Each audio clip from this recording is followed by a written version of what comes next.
মেহেরপুর জেলা প্রশাসনের উদ্যোগ সম্মেলন কক্ষে জাতীয় শহীদ সেনা দিবসের আলোচনা সভা অনুষ্ঠিত। জাতীয় শহীদ সেনা দিবস উপলক্ষে বিডিআর বিদ্রোহে নিহতদের স্মরণে মেহেরপুরে আলোচনা সভা অনুষ্ঠিত হয়েছে। মঙ্গলবার সকালে জেলা প্রশাসনের উদ্যোগ জেলা প্রশাসকের সম্মেলন কক্ষে জাতীয় শহীদ সেনা দিবসের আলোচনা সভা অনুষ্ঠিত হয়।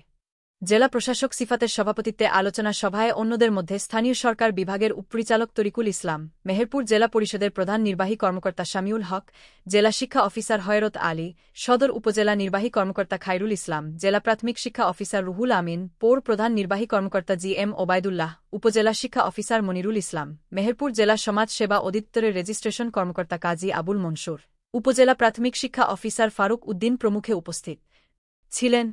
৯ সালের ২৫ ও ২৬ ফেব্রুয়ারি ঢাকার পিলখানায় সীমান্তরক্ষী বাহিনীর সদর দপ্তরে বিদ্রোহের ঘটনায় ৫৭ সেনা কর্মকর্তাকে হত্যা করা হয়। নিহত হন সব মিলিয়ে ৭৪ জন। দেশের গণ্ডি পেরিয়ে আন্তর্জাতিক অঙ্গনে আলোড়ন তোলে ওই ঘটনা। মুজিবনগর খবরে নিউজ এর জন্য যোগাযোগ করুন। আশফারুল হাসান সুমন, উপদেষ্টা সম্পাদক, মোবাইল ০১৭২২২২৬৬০৬।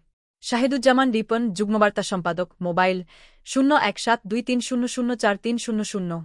শহীদুল ইসলাম সাইদুল, বিশেষ প্রতিনিধি, মোবাইল ০১৬৭০১৯৯৯৫৫।